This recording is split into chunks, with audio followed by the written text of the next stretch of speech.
ಸಾಯಿರಾಮ್. ಆತ್ಮೀಯ ವೀಕ್ಷಕ ಬಾಂಧವರಿಗೆ ಎಲ್ಲರಿಗೂ ಇವತ್ತಿನ ಜೀವನಾಮೃತ ಕಾರ್ಯಕ್ರಮಕ್ಕೆ ಸ್ವಾಗತ ಸುಸ್ವಾಗತ. ವೀಕ್ಷಕರೇ, ಇವತ್ತು ಭಾನುವಾರ. ನಾವು ಕಳೆದ ಭಾನುವಾರದಿಂದ ಒಂದು ವಿಶೇಷವಾದಂಥ ಸಂಚಿಕೆಯನ್ನು ಭಾನುವಾರ ಹೊತ್ತು ಮಾಡ್ತಾಯಿದ್ದೀವಿ. ಇವತ್ತಿನ ಒಂದು ವಿಶೇಷ ಕಾರ್ಯಕ್ರಮದಲ್ಲಿ ನಮ್ಮೊಟ್ಟಿಗೆ ಒಬ್ಬರು ಹೊಸ ಗೆಸ್ಟ್ ಬಂದಿದ್ದಾರೆ ಇವತ್ತಿನ ಕಾರ್ಯಕ್ರಮ ನಡೆಸ್ಕೊಳ್ಳಿಕ್ಕೆ. ಆ ಗೆಸ್ಟಲ್ಲಿ ಅವ್ರ ಸಮಸ್ಯೆ ಏನು, ಯಾತಕ್ಕೆ ಅವ್ರ ಜೀವನದಲ್ಲಿ ಈ ಥರದೆಲ್ಲ ಕಷ್ಟಗಳು ಅನುಭವಿಸ್ತಾ ಇದ್ದಾರೆ ಅನ್ನೋದನ್ನು ಇವತ್ತು ನಮಗೆ ತಿಳಿಸ್ಕೊಡ್ತಾರೆ. ಅದನ್ನು ನಾವು ಕೂಲಂಕುಷವಾಗಿ ಈ ಜಾತಕದ ಮೂಲಕ ಪರಿಶೀಲನೆ ಮಾಡಿ ನಮ್ಮ ಅನುಭವದ ಆಧಾರದ ಮೇಲೆ ಅವರಿಗೆ ಪರಿಹಾರ ನೀಡುವಂಥ ಕಾರ್ಯಕ್ರಮ ಈ ಒಂದು ವಿಶೇಷ ಕಾರ್ಯಕ್ರಮ. ಈ ಒಂದು ಕಾರ್ಯಕ್ರಮಕ್ಕೆ ಪ್ರಮೋದ್ ಅಂತ ಹೇಳುವ ವ್ಯಕ್ತಿ ಈ ಕಾರ್ಯಕ್ರಮಕ್ಕೆ ಬಂದಿದ್ದಾರೆ. ಅವರಿಗೆ ನಮ್ಮ ಸಿರಿಕರಣ ವಾಹಿನಿ ಪರವಾಗಿ, ಜೀವನಾಮೃತ ಕಾರ್ಯಕ್ರಮದ ಪರವಾಗಿ ಹಾಗೂ ನಿಮ್ಮೆಲ್ಲರ ಪರವಾಗಿ ಈ ವಿಶೇಷ ಕಾರ್ಯಕ್ರಮಕ್ಕೆ ಅವನ ಸ್ವಾಗತಿಸ್ತಿದ್ದೇನೆ. ಪ್ರಮೋದ್ ಅವರೇ, ಈ ಕಾರ್ಯಕ್ರಮಕ್ಕೆ ಸ್ವಾಗತ. ನಮಸ್ಕಾರ. ನಮಸ್ಕಾರ ಗುರುಗಳಿಗೆ. ವೀಕ್ಷಕರ, ಒಂದು ವಿಶೇಷ ಮಾಹಿತಿ ಏನಪ್ಪ ಅಂತಂದರೆ, ಒಂದೇ ರಾಶಿ ಒಂದೇ ನಕ್ಷತ್ರದಲ್ಲಿ ಕೋಟ್ಯಾಂತರ ಜನ ಓಡ್ತಾರೆ ಈ ಭೂಮಿ ಮೇಲೆ. ಹಾಗೆ ಈ ಕಾರ್ಯಕ್ರಮದಲ್ಲಿ ಒಬ್ಬ ವ್ಯಕ್ತಿ ಒಂದೇ ರಾಶಿ ಒಂದೇ ನಕ್ಷತ್ರದಲ್ಲಿ ಹುಟ್ಟಿದ್ದಾರೆ ಅಂದರೆ ಸೇಮ್ ಪ್ರಾಬ್ಲಮ್ಮೇ ಕೆಲವ್ರಿಗೆ ಇರುತ್ತೆ. ಅದರಿಂದ ಪ್ರಮೋದರಲ್ಲಿ ಏನು ಸಮಸ್ಯೆ ಇದೋ ಅದೇ ನಕ್ಷತ್ರ ಅದೇ ರಾಶಿಯಲ್ಲಿ ಅವತ್ತಿನ ದಿವಸ ಹುಟ್ಟಿದವ್ರಿಗೆ ಅದೇ ಪ್ರಾಬ್ಲಮ್ ಇರುತ್ತೆ. ಅವರಿಗೆ ಈ ಕಾರ್ಯಕ್ರಮ ಮುಖಾಂತರ ಒಂದು ಒಳ್ಳೆ ಪರಿಹಾರ ತಿಳಿಸೋ ಒಂದು ಅವಕಾಶ ಬಂದಿದೆ. ಹೀಗಾಗಿ ಪ್ರಮೋದ್ ಅವರೇ, ನಿಮ್ಮ ಪರಿಚಯ ಮತ್ತು ನಿಮ್ಮ ಸಮಸ್ಯೆಗಳನ್ನು ನಮ್ಮ ವೀಕ್ಷಕರು ತಿಳಿಸ್ಕೊಡಿ. ನನ್ನ ಹೆಸರು ಪ್ರಮೋದ್ ಕುಮಾರ್ MK, ಸಮನವಳ್ಳಿ ಗ್ರಾಮ, ಶಿವಮೊಗ್ಗ ಡಿಸ್ಟಿಕ್ಕು, ಸೊರಬ ತಾಲೂಕು. ನಂದು ಸಮಸ್ಯೆ ಏನಂದರೆ, ನಾನು 8ನೇ ತರಗತಿ ಅರ್ಧ ಮಾಡಿದ್ದೇನೆ. ಅರ್ಧ ಮಾಡಿದ ಮೇಲೆ ನಾನು ಬೆಂಗಳೂರಿಗೆ ಬಂದಿರೋದು. ಬಂದಾದ್ರ ಮೇಲೆ ತಂದೆ ತಾಯಿಯಿಂದ ಅವತ್ತಿಂದ ಇವತ್ತಿನವರೆಗೂ ಕೂಡ ದೂರನೇ ಇದ್ದೀನಿ. ಏನು ಕೆಲಸ ಮಾಡ್ಕೊಂಡಿದ್ದೀರಿ ಬೆಂಗಳೂರಿನಲ್ಲಿ? ಬೆಂಗಳೂರಲ್ಲಿ ನಾನು ಮೊದಲಿಂದನೂ ಹೋಟ್ಲು, ಬೇಕ್ರಿ ಮತ್ತು ಜ್ಯೂಸ್ ಕೌಂಟರ್ಗಳಲ್ಲೇ ಕೆಲಸ ಮಾಡಿದ್ದು. ಈಗಲೂ ಕೂಡ ಹೋಟೆಲಲ್ಲಿ ಒಂದರಲ್ಲಿ ಅಡುಗೆ ಭಟ್ನಾಗಿ ಕೆಲಸ ಮಾಡ್ತಾಯಿದ್ದೀನಿ. ಈಗ ನಿಮ್ಮ ಜೀವನದಲ್ಲಿ ಏನು ಸಮಸ್ಯೆ ಇದೆ? ಮೊದಲಿಂದನೂ ನಾನು ತಂದೆ ತಾಯಿಯಿಂದ ದೂರ ಇದ್ದೀನಿ. ವಿದ್ಯಾಭ್ಯಾಸ ಕೂಡ ಅರ್ಧ ಆಗಿದೆ. ಅರ್ಧ ಆದ ಮೇಲೆ ನಾನು ಬೆಂಗಳೂರಿಗೆ ಬಂದಿರೋದು. ಬೆಂಗಳೂರಿಗೆ ಬಂದು ಇಷ್ಟು ವರ್ಷ ಆದ್ರೂ ಕೂಡ ಒಂದು ಸರಿಯಾಗಿ ನನಗೆ ಎಲ್ಲೂ ನೆಲೆ ಇಲ್ಲ. ಒಂದೇ ಹತ್ರ ಕೆಲಸ ಮಾಡೋದಾಗಲಿ, ಒಂದೇ ಹತ್ರ ನಾನು ಸಂಬಳ ತೊಗೊಂಡು ಕೆಲಸ ಮಾಡ್ಕೊಂಡು ಇರೋದಾಗಲಿ, ಅಥವಾ ಒಂದು ವಾಹನ ಖರೀದಿಗೆ ಆಗಲಿ, ಇದುವರೆಗೂ ಕೂಡ ಯಾವುದೇ ಕೂಡ ಸಾಧ್ಯ ಆಗಿಲ್ಲ. ಮತ್ತು ನಾನು ಒಂದು ವ್ಯಾಪಾರ ಕೂಡ ಒಂದು ಶುರು ಮಾಡಬೇಕು ಅಂತ ಒಂದು ಆಸೆಯಲ್ಲಿ ಮೊದಲಿಂದನೂ ಇದ್ದೀನಿ. ಆದರೆ ಯಾವುದೂ ಕೂಡ ಕೈಗೂಡಿ ಬರ್ತಾ ಇಲ್ಲ. ಇದು ನನ್ನ ಸಮಸ್ಯೆ. ಮತ್ತು ಎರಡನೇ ಸಮಸ್ಯೆ ಬಂದು, ನನಗೆ ನಮ್ಮ ಮನೆಯವ್ರಿಗಾಗಲಿ ನನಗಾಗಲಿ ಒಂದು ರೀತಿ ಹೊಂದಾಣಿಕೆ ಅನ್ನೋದೇ ಇಲ್ಲ ಮೊದಲಿಂದನೂ ಕೂಡ. ಮತ್ತು ನಮ್ಮಲ್ಲಿ ಏನಂದರೆ, ಅಮಾವಾಸ್ಯೆಗೆ ಮತ್ತು ಹುಣ್ಣಿಮೆಗೆ ಸ್ವಲ್ಪ ಮನೆಯಲ್ಲಿ ಕಿರಿಕಿರಿ ಅಂದರೆ ಯಾವ ಥರ? ಒಂದೇ ನನಗೆ ತಂದೆಗೆ ಆಗದೇ ಇರೋದು, ಒಂದೇ ನನಗೂ ತಾಯಿಗೂ ಆಗದೇ ಇರೋದು, ಇಲ್ಲ ತಮ್ಮನಿಗೂ ನನಗೂ ಆಗದೇ ಇರುವಂಥದ್ದು ಜಗಳಗಳಾಗೋದು, ಮತ್ತು ತಮ್ಮನಿಗೆ ತಂದೆಗೆ ಏನಾದ್ರು ಜಗಳಗಳಾಗೋದು, ಈ ಥರ ಒಂದು ಪ್ರಾಬ್ಲಮ್ ಇದು ಈಗ ಒಂದು 15-16 ವರ್ಷದಿಂದನೂ ಕೂಡ ಆಗ್ತಾನೇ ಇದೆ. ನೀವು ಬೆಂಗಳೂರಲ್ಲಿದ್ದೀರಾ, ಬಟ್ ನಿಮ್ಮ ತಂದೆ ತಾಯಿಗೆ ಉಣ್ಮೆ ಅಮಾವಾಸ್ಯೆಯಲ್ಲಿ ಅಲ್ಲಿ ತೊಂದರೆ ಆಗುತ್ತಾ? ಹೌದು. ಇದು ಹೆಂಗೆ ಗಮನಿಸ್ತೀರಾ? ಅವರೇ ಫೋನ್ ಮಾಡಿ ಹೇಳ್ತಾರಾ ಅಥವಾ ನೀವು ಫೋನ್ ಮಾಡಿ ತಿಳ್ಕೊತೀರಾ? ಅಲ್ಲಿ ಏನಾದ್ರು ತೊಂದರೆ ಆದಾಗ ನಮ್ಮ ತಾಯಿ ಹೇಳ್ತಾರೆ. ಮತ್ತು ನಮ್ಮದು ಅದು ಯಾವಾಗ ನನಗೆ ಐಡೆಂಟಿಫೈ ಆಗಿದೆ ಅಂದರೆ, ನನಗೆ ಒಂದು ಸರಿ ಊರಲ್ಲಿದ್ದಾಗ ದೊಡ್ಡದು ಮನೆ ಪಕ್ಕದವರಿಗೂ ನಮಗೂ ಸ್ವಲ್ಪ ದೊಡ್ಡ ತೊಂದರೆ ಆದಾಗ ಗೊತ್ತಾಯಿತು. ಅವರಿಗೂ ನಮಗೂ ಜಗಳ, ಕಿರಿಕಿರಿ. ಇದು ಹುಣ್ಮೆ ಅಮಾವಾಸ್ಯೆಲ್ಲೇ ಆಗುತ್ತೆ? ಹುಣ್ಣಿಮೆ ಅಮಾವಾಸ್ಯೆಲ್ಲೇ ಆಗಿದ್ದು. ಅಮಾವಾಸ್ಯೆಯಲ್ಲಿ ಒಂದಿನ ನನ್ನ ಪ್ರಾಣ ಹೋಗಬೇಕಾಗಿತ್ತು, ಬಚಾವಾಗಿ ಬಂದಿರೋದು ಒಂದು ಸರಿ. ಅಂಥ ಒಂದು ದೊಡ್ಡ ಗಲಾಟೆ ಕೂಡ ಆಗಿದೆ. ಓಕೆ. ಬಟ್ ಬೇರೆ ಏನು ಸಮಸ್ಯೆ ಇದೆ? ಬೇರೆ ಏನಂದರೆ, ಮತ್ತು ಕೆಲಸದ ವಿಚಾರದಲ್ಲಿ ಕೆಲಸ ಚೆನ್ನಾಗಿ ಮಾಡ್ತೀನಿ. ಆದರೆ ಓನರ್ಗಳು ಸಂಬಳ ಕೊಡೋದ್ರಲ್ಲಿ ಹಿಂದೆ ಮುಂದೆ ಮಾಡ್ತಾರೆ. ಸರಿಯಾಗಿ ಎಲ್ಲೂ ಕೂಡ ನಾನು ಕೆಲಸದಲ್ಲಿ ನಿಂತೇ ಇಲ್ಲ. 1 ವರ್ಷ 6 ತಿಂಗಳು 2 ವರ್ಷ ಇಷ್ಟೇ. ಇದಲ್ಲದೆ ಮತ್ತೆ ಬೇರೆ ಏನು ಸಮಸ್ಯೆ ಫೇಸ್ ಮಾಡ್ತಾ ಇದ್ದೀರಿ ಇವಾಗ? ಅಂದರೆ ಇವಾಗ ಆಯಿತು, ನನಗೆ ಒಂದು 32 ವರ್ಷ ಆಯಿತು. ಇದುವರೆಗೂ ಕೂಡ ಮದುವೆ ವಿಚಾರದಲ್ಲಿ ಯಾವುದೇ ಕೂಡ ನನಗೇನು ಗೊತ್ತಾಗ್ತಾ ಇಲ್ಲ. ಮದುವೆ ಹೇಗೆ ಆಗ್ತದೋ ಇಲ್ವೋ ಅದೇ ನನಗೆ ಕನ್ಫ್ಯೂಷನ್ನು. ಇದುವರೆಗೂ ಕೂಡ ನನ್ನ ಬ್ಯಾಂಕ್ ಬ್ಯಾಲೆನ್ಸಲ್ಲಿ 1 ರೂಪಾಯಿ ಕೂಡ ಇಲ್ಲ. ಈಗಲೂ ಕೂಡ ಹೇಳಬೇಕಂದ್ರೆ 1,000 ರೂಪಾಯಿ ಒಳಗೆ ಇರೋದು, ಇಟ್ಕೊಳ್ಳೋಕೆ ಆಗ್ತಾ ಇಲ್ಲ. ಬೇರೆ ಸಮಸ್ಯೆಗಳು ಕಾಡ್ತಾ ಇದೆಯಾ ಅಂತ? ಉದಾಹರಣೆಗೆ ಶತ್ರುಗಳಿರ್ಬೋದು, ರೋಗ ಬಾಧೆ ಇರ್ಬೋದು, ಮತ್ತು ಏನಾದ್ರು ಒಂದು ಸಮಸ್ಯೆಗಳು? ನನಗೆ ರೋಗ ಬಾಧೆ ಅಂದರೆ ಸ್ವಲ್ಪ ಕಫ ಜಾಸ್ತಿ ನನ್ನಲ್ಲಿ. ಈಗಲ್ಲ, ಮೊದಲಿಂದನೂ ಅಷ್ಟೇ. ಸ್ವಲ್ಪ ಅವಾಗ ಕೆಮ್ಮು, ಸ್ವಲ್ಪ ವೆದರ್ ಚೇಂಜ್ ಆದ್ರೂ ಕೂಡ ನನ್ನಲ್ಲಿ ಒಂದು ಬೇರೆ ಬದಲಾವಣೆಗಳು ಕಾಣುತ್ತೆ. ಮತ್ತು ಶತ್ರುಬಾಧೆ ಅಂತೂ ತುಂಬ ಇದೆ. ನಾನು ಮಾತಾಡಿದ್ದು ಬೇರೆಯವರಿಗೆ ಹೊಡೆದಾಗ ಅನಿಸೋದು, ಆ ರೀತಿ ಒಂದು ಅದರ ಅವ್ರ ಹತ್ರ ಇದನ್ನ ನೋಡಿದ್ದೀನಿ ನಾನು ಮಾತಾಡೋದೇ ಹಾಗೆ, ಕೋಪದಲ್ಲಿ ಮಾತಾಡೋದು. ಫ್ರೆಂಡ್ಲಿ ಆಗಿದ್ದರೆ ತುಂಬ ಫ್ರೆಂಡ್ಲಿ ಆಗಿರ್ತೀನಿ, ಏನು ಕೇಳಿದ್ರೂ ಸರಿಯೇ ಆ ರೀತಿ. ಓಕೆ, ಸೊ ಅಲ್ಲಿಗೆ ನಿಮಗೆ ಬದುಕ್ತಾ ಇದ್ದೀರಾ, ಸುಖ ಶಾಂತಿ ಯಶಸ್ಸು ಏಳಿಗೆ ಆಗ್ತಿಲ್ಲ ಅಂತ ನಾನು ಅರ್ಥ ಮಾಡ್ಕೊಂಡಿದ್ದೀನಿ ನಿಮ್ಮ ಸಮಸ್ಯೆ ನೋಡಿದ್ಮೇಲೆ. ಹೌದು. ನೋಡಿದಲ್ಲ ವೀಕ್ಷಕರೇ, ಇವ್ರದ್ದು ಹುಟ್ಟಿದ್ದು ಬೇರೆ ಕಡೆ, ಕೆಲಸ ಮಾಡ್ತಿರೋದು ಬೆಂಗಳೂರಿನಲ್ಲಿ. ಇವ್ರು ಇಲ್ಲಿದ್ದಾಗಲೇ ಹುಣ್ಣಿಮೆ ಅಮಾವಾಸ್ಯೆಯಲ್ಲಿ ಅಪ್ಪ ಅಮ್ಮನ ಗಲಾಟೆ, ಇಲ್ಲ ಅಣ್ಣ ತಮ್ಮಂದಿರಿಗೆ ಗಲಾಟೆ, ಏನೋ ಒಂದು ವಿಚಿತ್ರ ನಡೀತದೆ ಪ್ರತಿ ಹುಣ್ಣಿಮೆ ಅಮಾವಾಸ್ಯೆಯಲ್ಲಿ. ಎಷ್ಟೇ ದುಡಿದ್ರೂ ಕೂಡ ಉಳಿತಾಯ ಆಗ್ತಿಲ್ಲ, ಕೆಲಸ ಬದಲಾವಣೆ ಆಗ್ತಿರ್ತದೆ, ಆಗಾಗ ಶತ್ರುಬಾಧೆ. ಮತ್ತು ಇವರೇನೋ ಒಳ್ಳೇದು ಹೇಳಿದ್ರೆ ಅಥವಾ ಏನಾದ್ರು ಹೇಳೋಕ್ಕೋದ್ರೆ ಫ್ರೆಂಡ್ಸ್ ಆಗ್ಬೋದು, ಬಂಧು ಮಿತ್ರ ಆಗ್ಬೋದು, ಅವ್ರ ಶತ್ರುಗಳಾಗ್ತಾರೆ.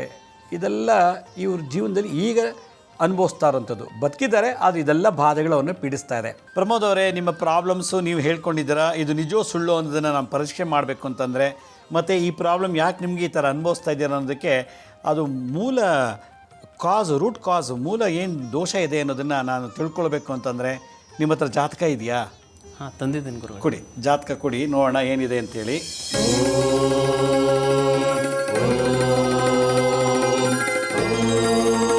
ಈ ಜಾತಕದ ಪ್ರಕಾರ ಪ್ರಮೋದ್ ಅವರೇ, ನೀವು ಶಂಖಚೂಡ ಅನ್ನೋ ಒಂದು ಕಾಳಸರ್ಪ ದೋಷದಲ್ಲಿ ಹುಟ್ಟಿದ್ದೀರಾ. ಅಂತಂದರೆ ಲಗ್ನದಿಂದ 3ನೇ ಮನೆಯಲ್ಲಿ ರಾಹು ಇದ್ದಾರೆ. ಲಗ್ನದಿಂದ 3ನೇ ಮನೆ ರಾಹು ಮತ್ತು 9ನೇ ಮನೆಯಲ್ಲಿ ಕೇತು ಇದ್ದಾರೆ ಗುರು ಜೊತೆಗೆ. ಲಗ್ನದಿಂದ 3ನೇ ಮನೆಯಲ್ಲಿ ರಾಹು, 9ನೇ ಮನೆಯಲ್ಲಿ ಕೇತು ಜೊತೆ ಗುರು ಇರೋದ್ರಿಂದ, ಅದರೊಳಗಡೆ ಎಲ್ಲ ಗ್ರಹ ಇರೋದ್ರಿಂದ ಇದಕ್ಕೆ ಶಂಖಚೂಡ ಕಾಳಸರ್ಪ ದೋಷ ಅಂತ ಕರೀತಾರೆ. ಶಂಖಚೂಡ ಕಾಳಸರ್ಪ ದೋಷ ಯಾತಕ್ಕೆ ಬರ್ಬೋದು? ಅಪಹರಣ ದೋಷ ಮಾಡಿದ್ರು ಜನ್ಮದಲ್ಲಿ. ವಸ್ತ್ರ ಅಪಹರಣ ಮಾಡಿರ್ಬೋದು, ತಿನ್ನೋ ಪದಾರ್ಥಗಳು, ಧಾನ್ಯಗಳು, ಅಕ್ಕಿ, ಗೋಧಿ, ಬೇಳೆ, ತೊಗರಿಬೇಳೆ, ಉದ್ದು, ಉರುಳಿ ಅಂದರೆ ನವಧಾನ್ಯಗಳು, ತಿನ್ನುವಂಥ ಪದಾರ್ಥಗಳು ಮತ್ತು ಅಡುಗೆಗೆ ಸಂಬಂಧಪಟ್ಟಂಥ ಕೆಲವು ದ್ರವ್ಯಗಳನ್ನು ಅಪಹರಣ ಮಾಡಿದರೆ ಒಂದು. ಎರಡನೇದು ವಿಧವಾ ಸ್ತ್ರೀ ದೋಷ, ವಿಧವಾ ಸ್ತ್ರೀ ಶಾಪನೂ ಇತ್ತು ಅಂತಂದರೆ ಶಂಖಚೂಡ ಕಾಳಸರ್ಪ ದೋಷದಲ್ಲಿ ಹುಡ್ತಾರೆ. ಇದು ಸಮ್ಮರಿ. ಶಂಖಚೂಡದಲ್ಲಿ ಯಾಕೆ ಕೊಡ್ತಾರೆ ಅನ್ನೋದಕ್ಕೆ ಇದೊಂದು ದೋಷ ಇದೆ.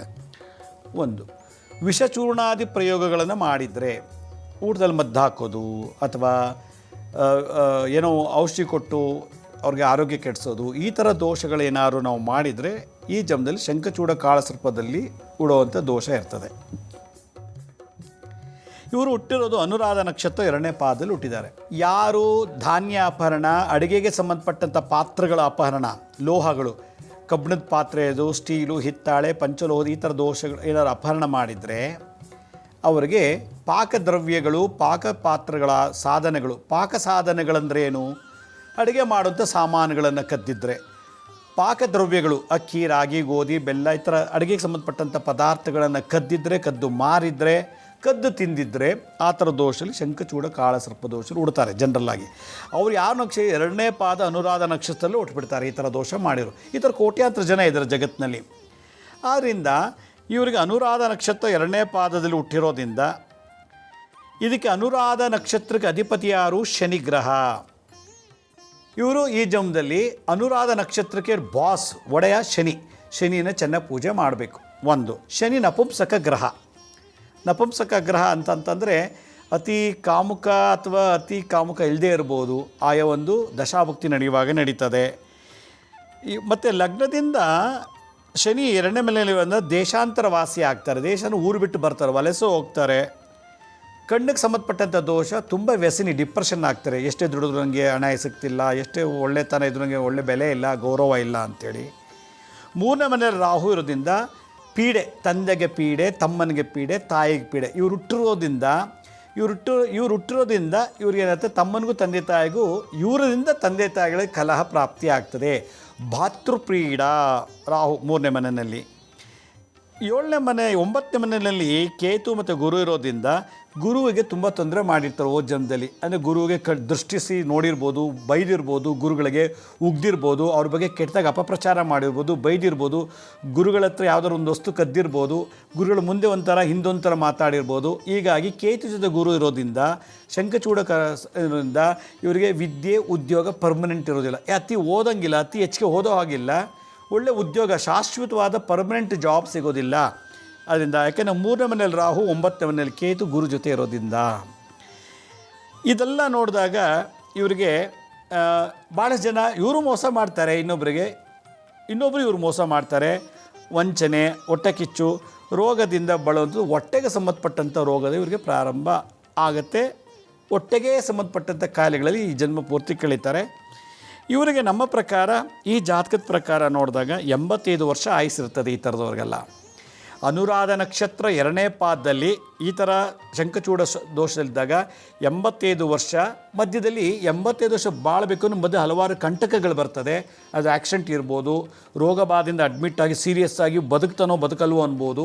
ಆ ಥರ ಸಿಚುವೇಷನ್ ಎಲ್ಲ ಹಾಗೆ ಆಗಿ ಅದಕ್ಕೆ ಆಯಾ ಇಯರಲ್ಲಿ ಆಯಾ ದಶಾಭುಕ್ತಿ ಬಂದಾಗ ಶಾಂತಿ ಮಾಡ್ಕೊಂಡು ಬಂದರೆ ಇವರು 85 ವರ್ಷ ದಾಟ್ಬೋದು, 85 ವರ್ಷ ಇರ್ತಾರೆ ಅಂತ ನಮ್ಮ ಒಂದು ಅಭಿಪ್ರಾಯ.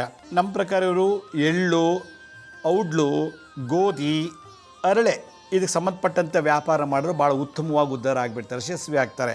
ಇವರು ಬೇರೆಯವ್ರ ಕೈ ಕೆಳಗೆ ಕೆಲಸ ಮಾಡೋ ಬದಲು ಎಳ್ಳಿನ ವ್ಯಾಪಾರ, ಎಳ್ಳು ಶನಿ, ಅನುರಾಧ ನಕ್ಷತ್ರಕ್ಕೆ ಅಧಿಪತಿ ಶನಿ. ಶನಿ ಯಾರು? ಎಳ್ಳು.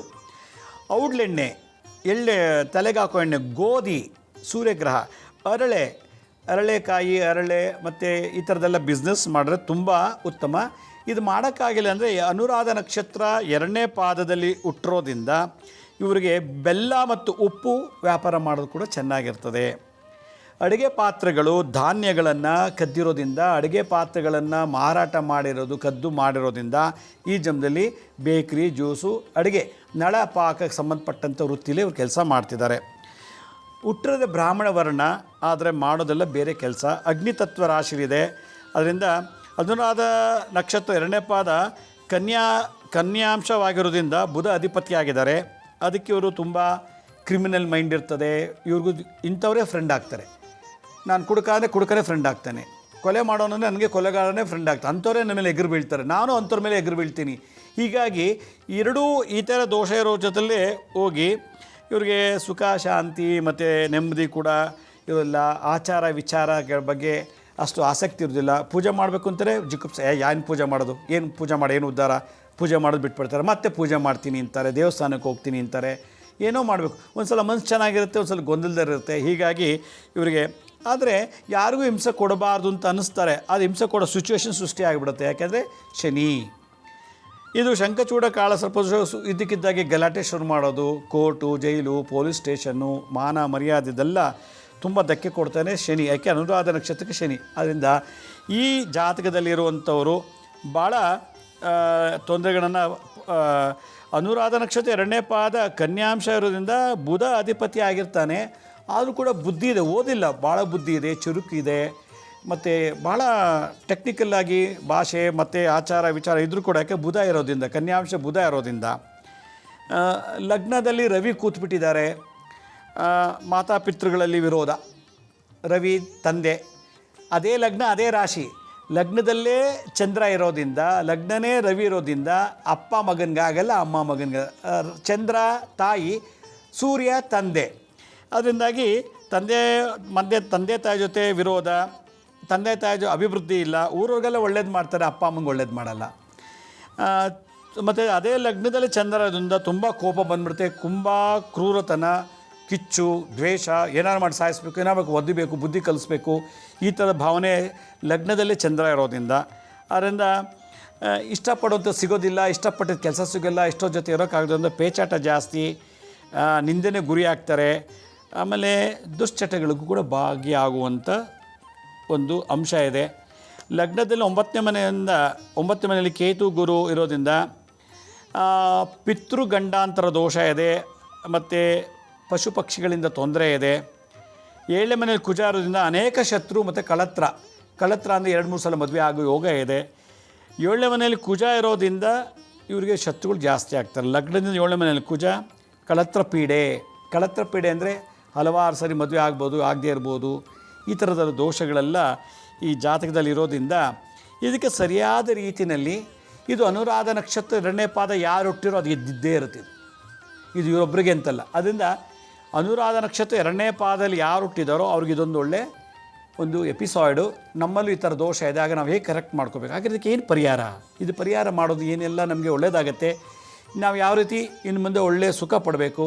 5 ರೂಪಾಯಿ ಬಂದು 20 ರೂಪಾಯಿ ಖರ್ಚಿರುತ್ತೆ, ನಿಷ್ಠೂರ, ಶತ್ರುಗಳು ಜಾಸ್ತಿ, ಯಾರೂ ಇವರು ಮಾಟಮಂತ್ರ ಮಾಡೋಕ್ಕಾಗೋದಿಲ್ಲ.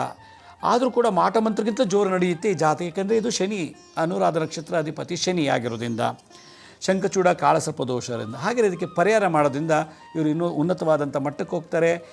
ಪರಿಹಾರ ಮಾಡಿದಷ್ಟು ಇವ್ರಿಗೆ ಆಚಾರ ವಿಚಾರ ಬದಲಾವಣೆ ಆಗಿ ಇಡೀ ಜಗತ್ತನ್ನು ಗೆಲ್ಲುವಂಥದ್ದು, ಎಲ್ಲ ಬಂಧು ಮಿತ್ರರು ಕೂಡ ಇವ್ರಿಗೆ ತೃಪ್ತಿ ಆಗುವಂಥ, ಸಂತೋಷ ಆನಂದ ಕೊಡುವಂಥ ಸ್ಥಿತಿ ಸಿಗ್ತದೆ. ಆಯಾ ದಶಾಭುಕ್ತಿ ನೋಡಿ ಪರಿಹಾರ ಮಾಡಬೇಕು. ಪ್ರಮೋದ್ ಅವರೇ, ನಿಮ್ಮ ಜಾತಕ ಅಷ್ಟು ಅಲ್ಲ, ಅಂಥದ್ದಲ್ಲ, ಭಾಳ ಚೆನ್ನಾಗಿದೆ, ಮುಂದೆ ಹೋಗ್ತಾ ಆದರೆ ನಿಮಗೆ ದಶಾಭುಕ್ತಿ ಬಂದಾಗ ನಿಮಗೆ ಒಳ್ಳೊಳ್ಳೆ ಅಭಿವೃದ್ಧಿ ಆಗುತ್ತೆ. ಆದರೆ ನೀವು ದಿನನಿತ್ಯ ಶನಿಯನ್ನು ಧ್ಯಾನ ಮಾಡಬೇಕು. ಅನುರಾಧ ನಕ್ಷತ್ರ 2ನೇ ಪಾದಕ ಇರೋದ್ರಿಂದ ಶನಿ ಅಧಿಪತಿ. ಒಂದು ನಕ್ಷತ್ರಕ್ಕೆ ದೇವತೆ ಮಿತ್ರ ಅಂತೇಳಿ, ಅದಕ್ಕೆ ಓಂ ಮಿತ್ರಾಯ ನಮಃ ಹೇಳಿ. ಓಂ ಮಿತ್ರಾಯ ನಮಃ. ಇನ್ನೊಂದ್ಸಲ ಓಂ ಮಿತ್ರಾಯ ನಮಃ. ಅನುರಾಧ ನಕ್ಷತ್ರಕ್ಕೆ ಮಿತ್ರ ಅನ್ನೋ ದೇವರನ್ನ ನೀವು ಪೂಜೆ ಮಾಡಬೇಕು, ಇನ್ನು ಬೇರೆ ಯಾರೂ ಮಾಡೋಂಗಿಲ್ಲ. ನಿಮ್ಮ ಅನುರಾಧ ನಕ್ಷತ್ರ 2ನೇ ಪಾದ ಮತ್ತು ಈ ಒಂದು ದೋಷಕ್ಕೆ ಇಂದ್ರಾಗ್ನಿ ಅಂತ ಒಂದು ಅಧಿದೇವತೆ ಇದ್ದಾರೆ. ಓಂ ಇಂದ್ರಾಗ್ನಿಯೇ ನಮಃ. ಓಂ ಇಂದ್ರಾಗಿಯೇ ನಮಃ. ಅಥವಾ ಈ ಥರ ಹೇಳ್ಬೋದು, ಓಂ ಇಂದ್ರಾಯ ನಮಃ. ಓಂ ಇಂದ್ರಾಯ ನಮಃ. ಓಂ ಅಗ್ನಯೇ ನಮಃ. ಓಂ ಅಗ್ನೇಯೇ ನಮಃ. ಇಂದ್ರ ಅಗ್ನಿ ಎರಡು ಸೇರಿದಾಗ ಇಂದ್ರಾಗ್ನಿ ಅಂತ. ಈ ಮಂತ್ರ ದಿನನಿತ್ಯ ಬೆಳಗ್ಗೆ ಸಂಜೆ ಜಪ ಮಾಡ್ತಿದ್ರೆ ಈ ನಾ ಹೇಳಿದಂಥ ಎಲ್ಲ ದೋಷಗಳು ನಿವಾರಣೆ. ಏಕೆಂದರೆ ಈ ನಕ್ಷತ್ರಕ್ಕೆ ಅಧಿದೇವತಾ ಇಂದ್ರಾಗ್ನಿ ಅಂತ. ಪ್ರತ್ಯಧಿದೇವತೆ ಈ ಅನುರಾಧ ನಕ್ಷತ್ರ 2ನೇ ಪಾದಕ್ಕೆ ಪ್ರತ್ಯಧಿದೇವತೆ ಅಂದರೆ ಇಂದ್ರ. ಅದಕ್ಕೆ ಓಂ ಇಂದ್ರಾಯ ನಮಃ.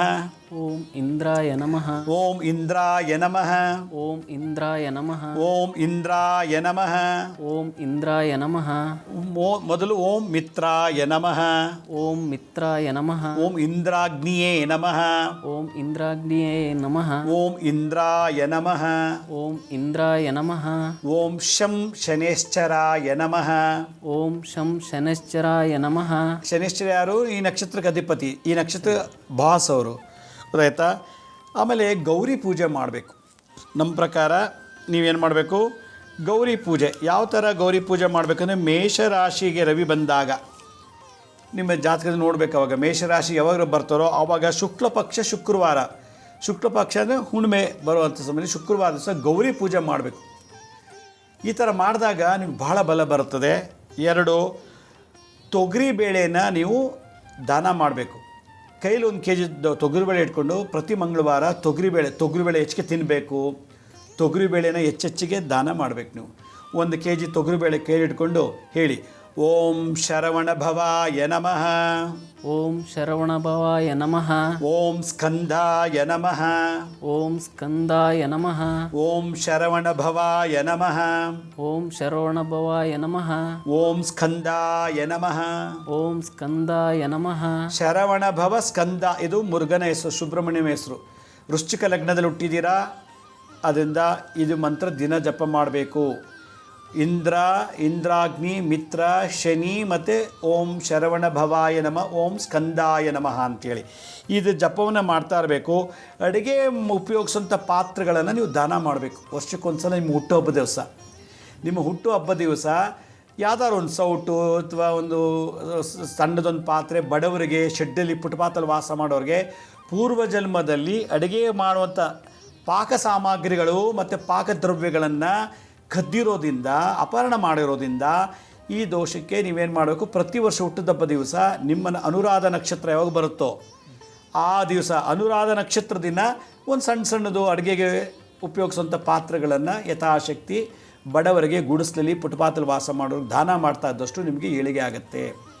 ಹೋಗ್ತಾ ಸ್ವಂತ ಬಿಸ್ನೆಸ್ ಮಾಡೋ ಯೋಗ ಇದೆ. ಎಳ್ಳು, ಔಡ್ಲೆಣ್ಣೆ, ಗೋಧಿ, ಅರಳೆ ಮಾಡಿದ್ರೆ ಭಾಳ ಉತ್ತಮ. ಬಿಸ್ನೆಸ್ ತುಂಬ ಚೆನ್ನಾಗಿ ಉತ್ತಮವಾಗುತ್ತೆ. ನೀವು 4 ಜನಕ್ಕೆ ಕೆಲಸ ಕೊಡೋ ಯೋಗ್ಯತೆ ಇದೆ.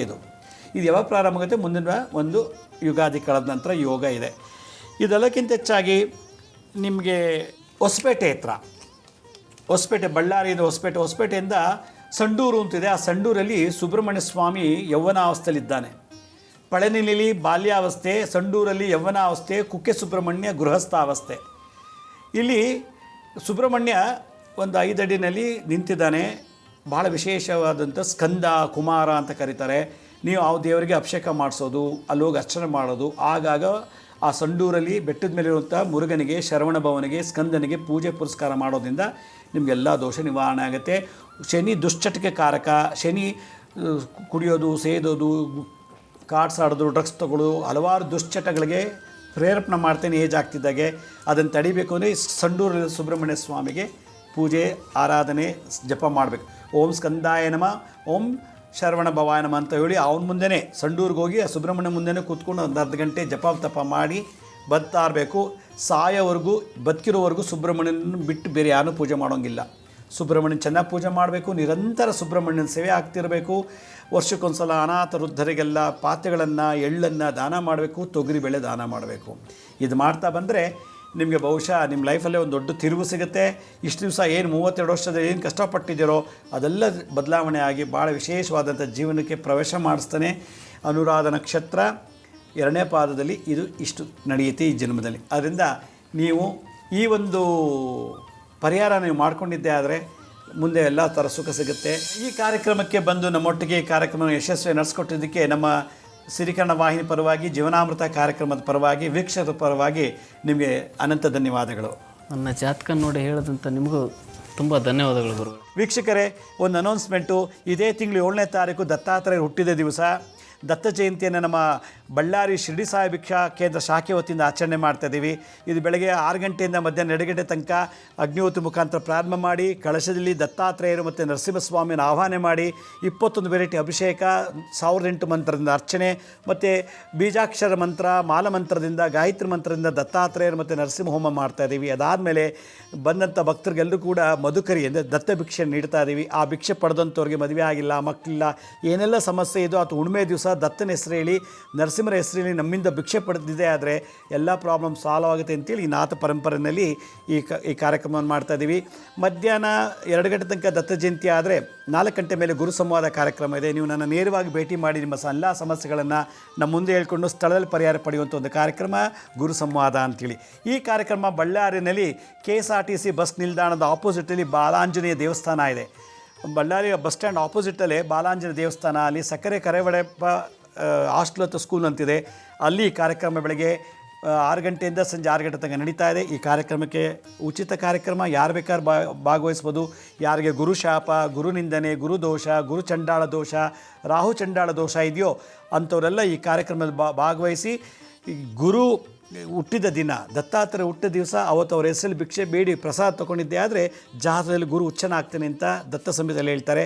ಈ ಕಾರ್ಯಕ್ರಮಕ್ಕೆ ಸರ್ವರಿಗೂ ಸ್ವಾಗತ ಅಂತ ಹೇಳ್ತಾ ಇವತ್ತಿನ ಕಾರ್ಯಕ್ರಮ ಮುಗಿಸ್ತಾನೆ. ಇದೇ ರೀತಿ ನಾಳಿನ ಸಂಚಿಕೆಯಲ್ಲಿ ಮತ್ತೊಂದು ವಿಶೇಷವಾದಂಥ ಮಾಹಿತಿ ತಮ್ಮನ್ನು ಭೇಟಿ ಮಾಡ್ತೀನಿ. ಅಲ್ಲಿವರೆಗೂ ನನ್ನ ನಮಸ್ಕಾರ. ಸಾಯಿರಾಮ್.